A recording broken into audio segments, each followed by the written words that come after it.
broadcasting live from the International Command Center of the Pastor at Yahoo. I am Pastor Steve. This is Mindee, and we are in Psalm 69. It is June 3rd. Good morning, Mindee.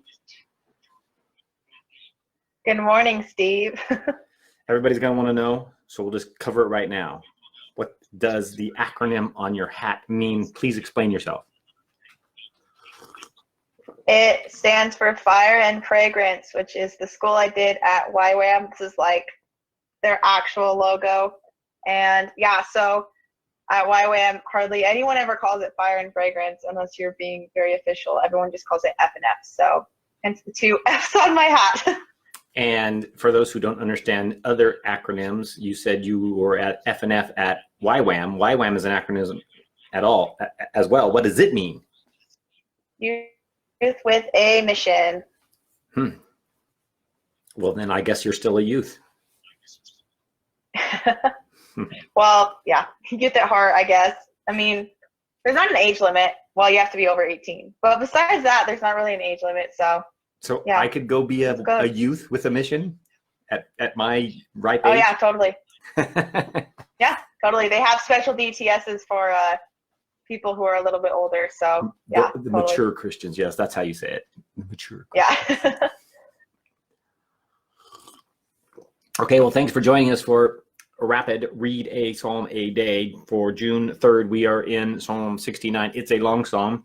So we're going to do selected passages that have inspired us. We're going to read verse 1 through 3. I think, Mindee, are you in the ESV with me? Or are you doing the Passion Translation? Yep. Nope, I'm in ESV today. Okay, read it for us. Save me, O God, for the waters have come up to my neck. I sink in deep mire where there is no foothold. I have come into deep waters, and the flood sweeps over me. I am weary with my crying out. My throat is parched. My eyes grow dim with waiting for my God. Wow. That's not okay. So the title of the psalm is Save Me, O God. Here it is. It's not really positive sounding. It sounds like he was in Connell a couple weeks ago when we got 2 inches of rain in 1 hour and we were being flooded. It's kind of crazy. Yeah. But actually, this is kind of depressing, isn't it? I don't know. What do you have to say from this passage? I think the guy is tired. He feels like he's drowning. He's tired. He's waiting on God. It's a pretty depressing psalm, actually.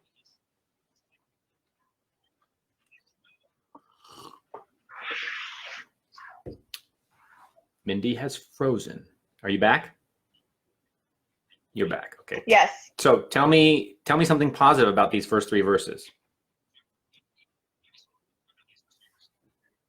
So when I was reading these first 2 verses, I noticed that he mentions how he's sinking in a deep mire where there is no foothold.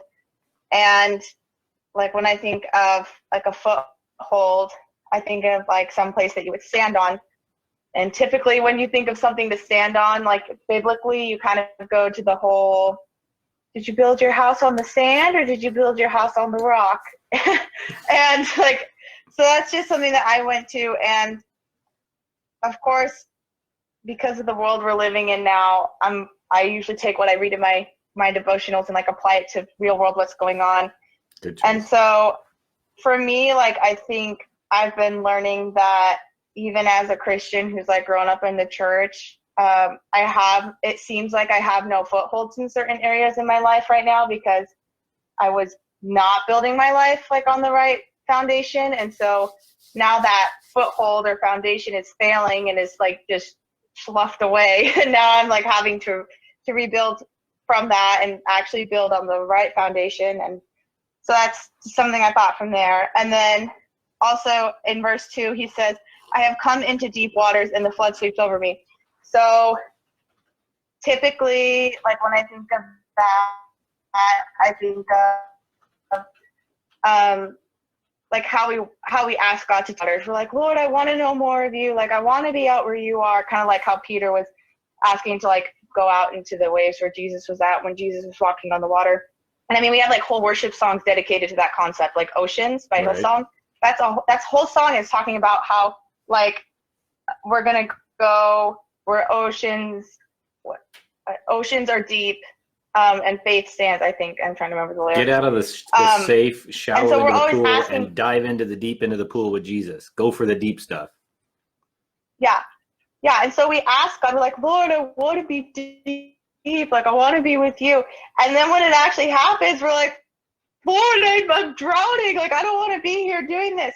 And so, like, just realizing that, and I feel like, especially like over the past few weeks, just how things have escalated and things are happening now that I never saw happening. Like, I never saw any of this happening in my lifetime. But there's change happening, and change is like a good thing. Like, God says that he's always doing a new thing. Like he talks about in Isaiah 43:18 and 19. He says, remember not the former things, nor consider the things of old. Behold, I am doing a new thing. A new thing. Now it springs forth. Do not perceive it. I make a way in the wilderness and rivers in the desert. So like God says that he's going to do a new thing. And that specific verse was actually talked a lot about when I was at YWAM, just like declaring that verse over us over the year. And so I really think that this is like almost like a reset, kind of like how the flood happened in Noah's age. Like, I'm not saying that this is our flood or that God's like punishing us or anything, but I do think this is almost like setting a reset button on everything that's going on. Well, sure. Like, just think about socially, culturally.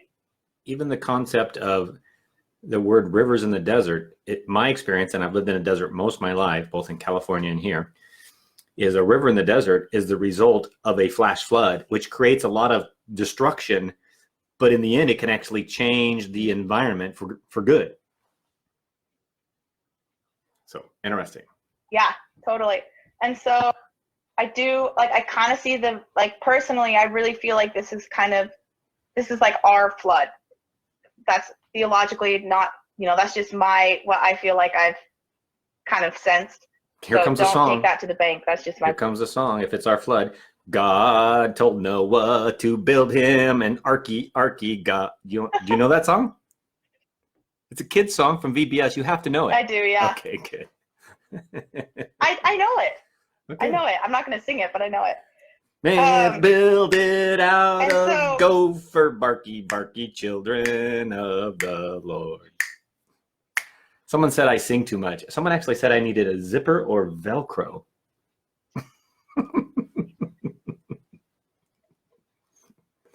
That's kind of extreme. Nice face. How about just one of those canes that Pam can use from the side of the breed? She doesn't have to yank your neck. She can just take your roller chair and like roll it out of frame. Verse 6. Read to us verse 6. Yeah. Let those who hope in you be put to shame through me, O Lord of hosts. Let not those who seek you be brought to dishonor through me, O God of Israel.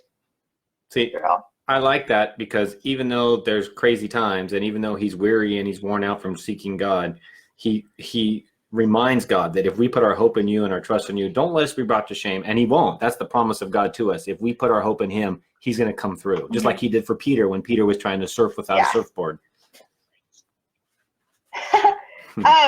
That's crazy that you bring up that verse because I almost chose that one to talk about. In my personal studies, I've been in Ephesians, and it says in Ephesians 1:18, it says, having the eyes of your hearts enlightened, that you may know what is the hope to which he has called you, what are the riches of his glorious inheritance in the saints. And like when I read that verse, like obviously it's in the middle of a sentence, but what really stood out to me is that like God calls us to have hope. Like he calls us higher into hope. Like it's not just like a feeling you decide to have or something that you just like, oh, I'm going to be hopeful today. Like God actually calls us into like a spirit of hopefulness. And so those are like actually the two words I really have felt over like the past few days is just renewal and hope, like new hope, not like Star Wars New Hope, but just new and hope. Like there's new things and there's hope. And so like there's so much more encouragement and excitement when you look at the world through those lenses, I think. If I was a character in Star Wars, which character would I be in your mind, Mindee? Jar Jar Binks. Yeah, that's what I was gonna say. Rude. No, Come on, you would man. be like, you would be Qui-Gon Jinn. Okay. Not because he dies, but because he's like very wise and There we go. has a lot of people that are under him, and yeah. Okay. As long as you don't tell me I'm going to be Jabba the Hutt, we're good. No. Okay, let's go to verse 9. I like this because some of the Psalms are used prophetically. Even though they're written there, David is saying, for zeal, your house has consumed me. He's speaking of what's going on in Israel right then, and he's in zeal for the house of God, for the temple of God. But that's actually used prophetically to speak of Jesus. So it's kind of cool how something is written and it has historical application with David and his kingdom, but then it's actually foreshadowing how Christ is going to act when he comes. It's really cool how scripture has that depth to it. Yeah. Yeah. Yeah. That's so good.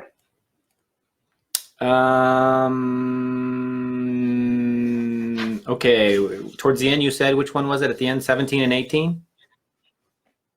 14 and 15. Okay, 14 yeah, and I was just 15. going to say, tying back into that hope, if you look at verses 14 and 15, they almost like mirror the first two verses. And like in the first, like verses 1 and 2, it seems like David's like crying out for, like he's just kind of complaining, crying out for, I guess.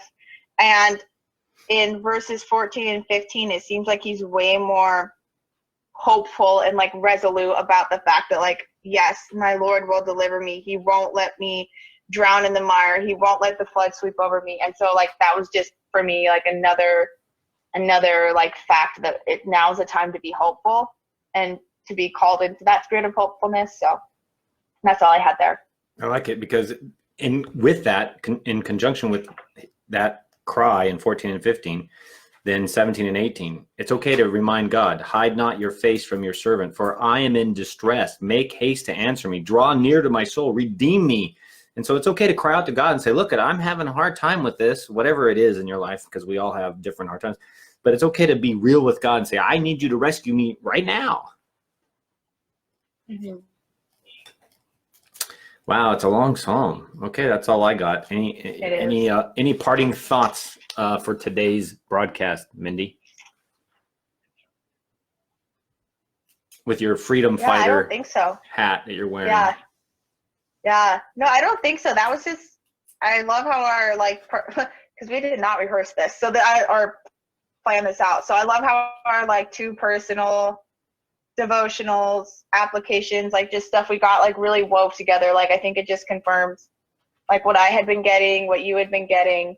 And so, yeah, I think God's just really cool like that. Luke, you shall be my Padawan learner. May the force be with you as I have trained you to carry the light of life and the sword of the Spirit.